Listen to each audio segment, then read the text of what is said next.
서울대학교를 졸업하고 미국 하버드 대학에서 박사학위를 받은 후에 보장된 미래와 권리를 다 내려놓은 채 척박한 몽골 땅으로 선교사로 떠났던 이용규 선교사님을 기억하는 분들이 계실 겁니다. 내려놓음이라는 책을 쓰셨는데 많은 분들에게 그리스도인으로서 어떻게 살아가야 되는지에 관한 귀중한 교훈을 주고 인사이트를 준 책이 되었습니다. 그 이용규 선교사님 그 내려놓음이라는 책에 이런 말씀을 했어요. 내 권리와 내 미래를 내가 움켜쥐고 있으면 내 수준밖에 되지 않지만 하나님께 내려놓고 하나님 손에 맡겨드리면 하나님의 수준으로 변화된다, 체인지업 된다, 이렇게 말했어요. 오늘 우리가 함께 봉독한 고린도전서 9장의 사도 바울 역시도 그러한 삶을 살았던 인물 중에 한 사람입니다. 바울은 사도로서, 복음의 개척자로서 고린도 교회 성도들에게 정당한 대접과 경제적 후원을 받을 법적, 영적, 도덕적 권리가 있었습니다. 그러나 사도 바울은 이 모든 권리를 다 내려놓고 하나도 쓰지 않았다. 난 그걸 오히려 쓰지 않은 일을 자랑으로 여긴다. 오늘 본문에서 이렇게 말씀하고 있습니다. 우리가 살아가는 오늘 21세기 현대 사회는 자기 권리를 절대 빼앗기지 않으려고 악착같이 움켜쥐는 사회입니다. 이건 내 몫이다. 내 권리를 침해하지 말라. 날카롭게 나를 세우고 권리 찾기에 혈안인 그런 시대입니다. 하지만 성경의 교훈은 복음의 진전을 위해서, 한 영혼의 구원을 위해서 기꺼이 내 권리, 내 권한, 법적 특권을 내려놓을 것을 요구하고 있는 걸 볼 수 있고, 사도 바울은 그런 내려놓음의 귀한 모델을 보여주고 있는 걸 볼 수 있습니다. 오늘 함께 봉독했던 말씀 고린도전서 9장 13절로 18절 말씀을 한 번 더 같이 화면 보고 봉독해 보겠습니다. 성전의 일을 하는 이들은 성전에서 나는 것을 먹으며 제단에서 섬기는 이들은 제단과 함께 나누는 것을 너희가 알지 못하느냐? 이와 같이 주께서도 복음 전하는 자들이 복음으로 말미암아 살리라 명하셨느니라. 그러나 내가 이것을 하나도 쓰지 아니하였고 또 이 말을 쓰는 것은 내게 이같이 하여 달라는 것이 아니라 내가 차라리 죽을지언정 누구든지 내 자랑하는 것을 헛된 대로 돌리지 못하게 하리라. 내가 복음을 전할지라도 자랑할 것이 없음은 내가 부득불할 일임이라. 만일 복음을 전하지 아니하면 내게 화가 있을 것이로다. 내가 내 자의로 이것을 행하면 상을 얻으려니와 내가 자의로 아니한다 할지라도 나는 사명을 받았노라. 그런즉 내 상이 무엇이냐? 내가 복음을 전할 때 값없이 전하고 복음으로 말미암아 내게 있는 권리를 다 쓰지 아니하는 이것이로다. 아멘. 13절 14절에서 구약의 제사장들과 레위인들이 성전에서 나오는 제물로 생활했던 제도를 언급하고 또 복음 전하는 자들이 복음으로 말미암아 살리라 하신 예수님의 말씀 마태복음 10장의 말씀을 인용하고 있습니다. 핵심 내용은 주의 일을 하는 사역자가 교회로부터 생계를 보장받는 건 하나님께서 정하신 법이다 라는 내용입니다. 그럼에도 불구하고 사도 바울은 이 권리, 이 권한, 이 법적 제도, 정하신 법을 내려놓는 걸 자랑으로 여기고 그걸 포기하지 않겠다 이렇게 말씀하고 있는 겁니다. 15절에 권리라는 말이 나와요. 이 권리라는 말이 엑수시아라는 헬라어인데 합법적인 특권과 권한을 말합니다. 바울에게는 고린도 교회로부터 생활비를 지원받을 합법적인 권한, 엑수시아가 있었어요. 그러나 사도 바울은 이 권리를 포기하는 걸 자신의 자랑으로 여겼습니다. 16절에서 복음을 전하는 그 일, 부득불해야 될 일이라 이렇게 표현했는데, 부득불해야 될 일이라고 하는 이 말은 하지 않을 수 없는, 거역할 수 없는 하나님이 맡기신 사명이라는 뜻이고, 사명이라는 말은 오이코노미아라는 단어인데 청지기 직분을 말하는 것입니다. 주인이 맡겨주신 그 일을 주인이 원하는 대로 생색을 내거나 대가를 요구하지 않고 하나님 앞에 그 일을 감당하는 것, 그게 사도 바울이 모든 고난과 특권을 내려놓고 복음 전하는 데 집중하고 있는 그 내용인 것을 말씀한 것입니다. 종교개혁자 중에 장로교회의 교조인, 영어로 하면 존 칼빈, 불란서어로 말하면 장 깔뱅이라는 사람이 있어요. 성품이 워낙 소심하고 조용한 사람이었습니다.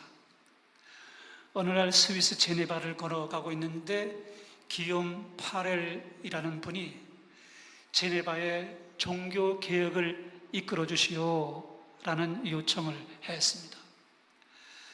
깔뱅은 조용히 학문 연구에 매진하고 그렇게 살면 가족들 돌보는데 지장 없고 하고 싶은 학문 연구에 매진할 수 있기 때문에 평안히 사는 그 삶이 더 좋게 여겨져서 파렐의 요청을 거절했어요. 그때 이 파렐이라는 분이 깔뱅에게 아주 엄히 무서운 말을 했습니다. 당신이 만일 주님의 일을 외면하고 당신의 편안함만 추구한다면 하나님의 저주가 당신 인생 위에 임하게 될지 모릅니다. 이 말을 했어요. 그 말을 듣고 깔뱅이 고민에 빠졌어요.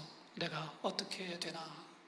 가족을 돌보고 내가 하고 싶은 학문 연구 깊이 매진하려면 하지 않아야 되고, 하나님께서 내게 이게 주신 사명이라고 할 것 같으면 아무리 어렵고 힘든 일이라도 내가 감당해야 될 일인데 내가 어떤 편을 선택해야 될 건가 고민하다가 하나님의 강권하신 부득불해야 할 일로 받아들이고 학자로서의 명예와 안락할 권리를 모두 내려놓고 평생 제네바의 그 거친 땅에서 목회지의 그 온갖 수고, 고난을 다 감수하면서 건강조차 잃어가면서 주의 청지기로 사명을 감당했고 장로교회라고 하는 특별한 교회를 세우게 되는 결실을 맺게 되었습니다. 교회에서 남이 하지 않는 봉사를 좀 하거나 또 평소 웬만한 사람들이 하지 않는 만큼의 좀 큰 헌금을 하게 되면 은근히 마음속에 누가 날 좀 알아봐 주지 않나, 그런 마음을 갖게 되는 때가 있습니다. 내가 이만큼 고생하고 이 정도로 헌신했는데 왜 사람들이 나를 알아주지 않지? 왜 나를 칭찬해 주지 않지? 그런 마음이 들 때가 있다는 거죠. 내가 누릴 권리를 양보했는데 왜 대접해 주지 않는가 서운해하는 분들이 계세요.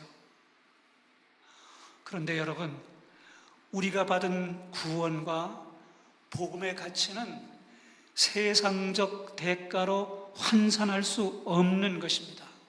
그러므로 주의 일을 하면서 칭찬과 존경받기를 스스로 요구하는 것은 성숙한 신자의 태도가 아니에요. 하나님 앞에 누가 칭찬하거든 이렇게 말해야 돼요. 부득불해야 할 일을 했을 뿐입니다. 이렇게 말할 수 있어야 돼요. 함께 따라해 보겠어요. 부득불해야 할 일을 했을 뿐입니다. 우리의 사명 앞에서 무익한 종입니다. 내가 부득불해야 할 일을 했을 뿐입니다. 이렇게 나를 겸손하게 낮은 자리에 세우고 또 내가 누릴 수 있는 칭찬과 존경과 모든 권리를 내려놓을 수 있게 될 때 사람들에게 예수의 향기가 전달되고 복음의 통로가 되는 열매가 맺혀지게 되게 될 것입니다. 우리 모두 성도들 그렇게 살길 주의 이름으로 축복합니다. 아멘. 오늘 본문 고린도전서 9장 19절로 22절을 함께 봉독합니다. 19절. 내가 모든 사람에게서 자유로우나 스스로 모든 사람에게 종이 된 것은 더 많은 사람을 얻고자 함이라.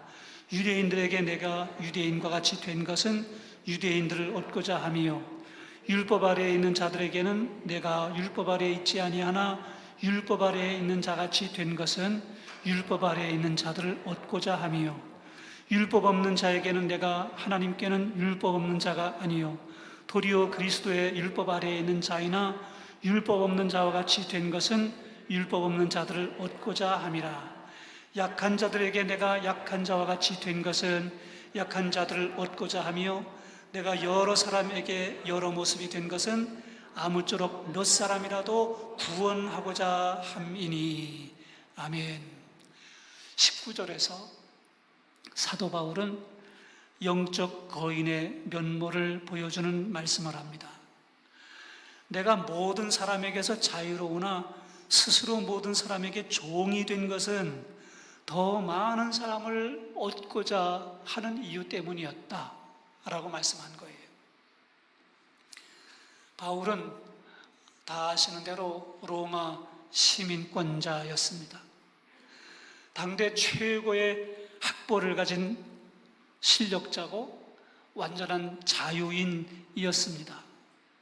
그럼에도 불구하고 모든 사람에게 복음을 전하기 위해서 모든 사람에게 스스로 종이 되는 길을 선택했습니다. 20절로 22절의 말씀에 보면 바울은 복음 전파를 위해서 철저히 유연한 사역 방식을 사용했다는 걸 설명해요.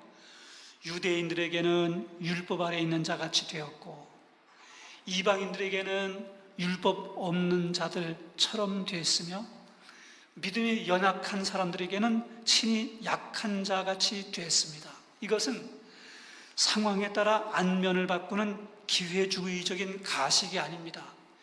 진리를 타협한 것도 아닙니다. 상대방의 눈높이에 맞춰서 영혼을 구원하고자 하는 성육신적 사역 태도였던 것입니다. 우리 주 예수께서 인간 구원하기 위해서 신성을 버리지 않으면서도 친히 인간의 몸을 입고 낮아지신 것처럼 바울 역시도 영혼을 구원하기 위해서 스스로 종이 되어서 낮은 사람에게는 낮은 채로 연약한 자들에게는 연약한 모습으로 율법이 있는 자에게는 율법 있는 자처럼 율법이 없는 이방인들에게는 이방인들처럼 그들의 자리로 내려가는 모습으로 그렇게 살았다라는 말입니다.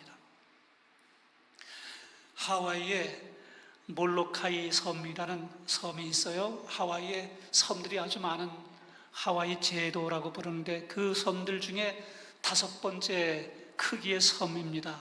한 7,000명 정도 인구가 살고 전통 하와이 문화가 잘 보존되어 있습니다. 이 몰로카이 섬을 유명하게 만든 것은 칼라우파파 국립역사공원 때문인데 그 역사공원이 왜 생겼냐? 그 역사공원은 예전에 한센병, 나병 환자들을 강제 격리했던 곳이고 8,000명 이상의 환자들이 이곳에서 격리돼서 절망 속에 비참하게 살다 죽음을 당했던 그런 땅이었고 그것이 국립역사공원이 된 것입니다. 이 한센병을 수용하고 있던 당시에 벨기에 출신의 다미엔 신부님이 이곳에 영혼들을 돌보기 위해서 자원해서 들어갔어요. 환자들을 돌보고 복음을 전하고 상처를 소독해주고 온 힘을 다해서 헌신했습니다. 그런데 한센병 환자들이 좀처럼 마음을 열지 않아요. 당신은 깨끗하고 당신은 건강하니까 우리를 불쌍히 여기는 그런 마음으로 우리에게 그렇게 하지만 우리는 당신과 다릅니다.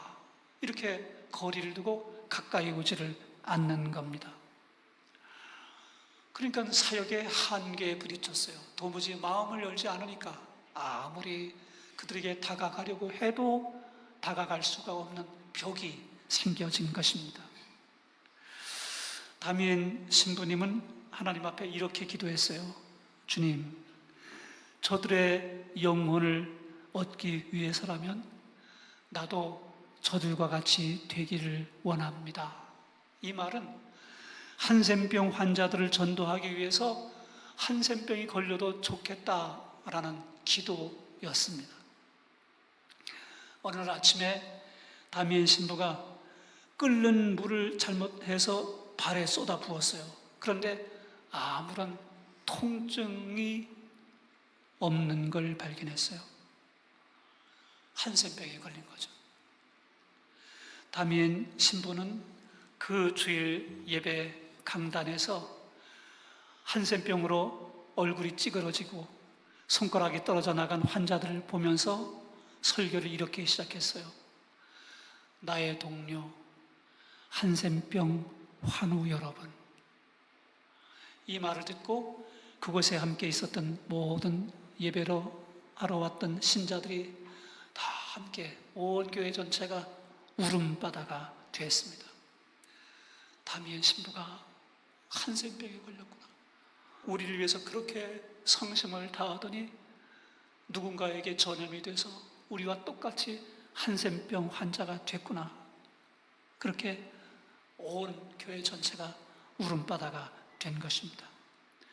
그때 이후로 이 나병 환자들, 한센병 환자들의 마음에 문이 열렸고 수많은 영혼들이 주께로 돌아오는 기적이 일어났습니다.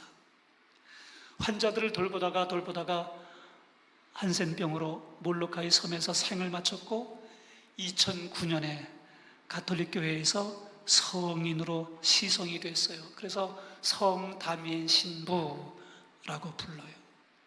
우리가 살아가는 이 시대의 가장 큰 비극은 소통의 단절입니다. 현대인들은 자신과 성향이 다르거나 정치적 입장이 다르거나 세대가 다르면 아예 대화를 단절해 버립니다. 기성세대는 젊은 세대를 이해하지 못하겠다 비판하고, 젊은 세대들은 기성세대를 향해서 귀를 닫아버립니다. 그리스도인들 역시도 세상 사람들을 향해서 도덕적으로 영적으로 우월감을 가지고 정죄의 눈빛으로 바라볼 때가 많습니다. 구원도 받지 못하는 그런 사람들, 도덕적으로 물러난 사람들 손가락질만 할 때가 많죠. 그런데 바울은 그 복음 사역에 있어서 영혼을 얻기 위해 철저히 상대방의 자리로 내려가는 그런 방식을 썼습니다. 우리가 세상 사람들에게 복음을 전하고 그들을 변화시키려면 신앙의 우월감 또 차가운 시선을 버려야 돼요. 그들의 아픔의 자리, 외로움의 자리, 눈물의 자리로 기꺼이 내려가서 철저히 경청하고 공감해 주어야 그 사람들의 마음이 열려지게 되는 것입니다. 그게 스스로 낮아지고 연약한 사람들과 더불어 함께 공감할 수 있는, 그게 그리스도의 마음이고 내려놓음의 징표가 되는 거죠. 우리 마음 심령 속에 귀한 말씀을 마음에 새기는 모두가 다 될 수 있길 주의 이름으로 축복합니다. 아멘. 마지막 고린도전서 9장 23절 함께 봉독합니다. 내가 복음을 위하여 모든 것을 행함은 복음에 참여하고자 함이라. 아멘. 사도 바울의 삶의 방식, 가치관의 궁극적 결론과 목적입니다. 복음을 위하여, 복음을 위하여. 바울의 인생 스케줄, 바울의 모든 행동, 바울의 모든 인간관계의 중심에는 단 하나의 절대적 기준이 있었어요. 복음을 위하여 유익한가, 복음을 위하여 무익한가, 이게 기준이었습니다. 내가 말하는 말 한마디가 그리스도인으로서 덕을 세우는가, 내가 말하는 말 한마디가 오히려 교회를 더 곤란하게 하고 하나님의 영광을 가리우는 일인가, 이게 기준이었다는 거예요.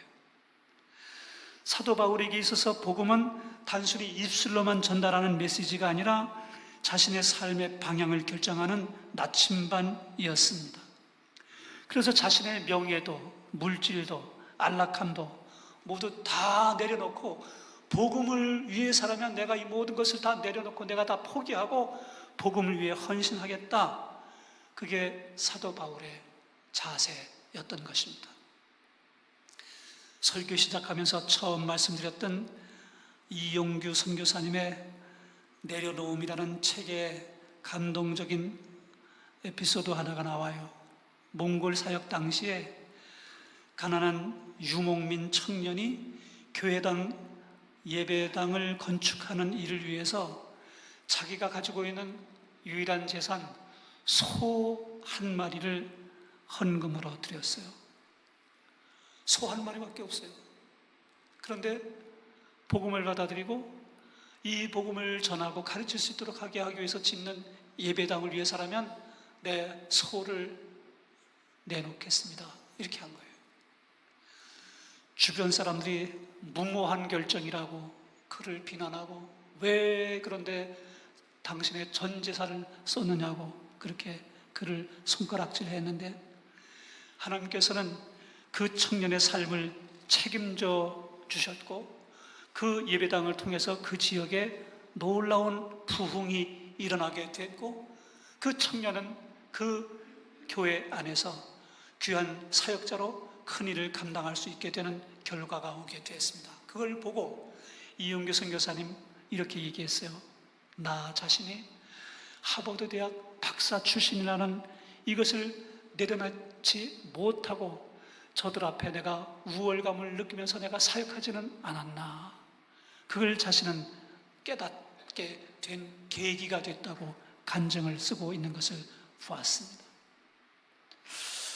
여러분, 우리는 끝없이 높아지라고, 또 내 권리를 절대 빼앗기지 말자고 그렇게 생각할 때가 많고, 세상은 다 그렇게 삽니다. 그러나 복음을 위해 기꺼이 권리를 내려놓는, 자발적 불편을 감수하는, 내려놓는 사람들을 통해서 복음이 증거되고 영혼이 구원되고 교회가 부흥되는 놀라운 은혜가 있습니다. 내려놓음 마음에 새기고 하나님 앞에서 늘 겸손하게 진실하게 신앙의 삶을 사는 저와 여러분 모두가 다 될 수 있길 주의 이름으로 축복합니다. 아멘.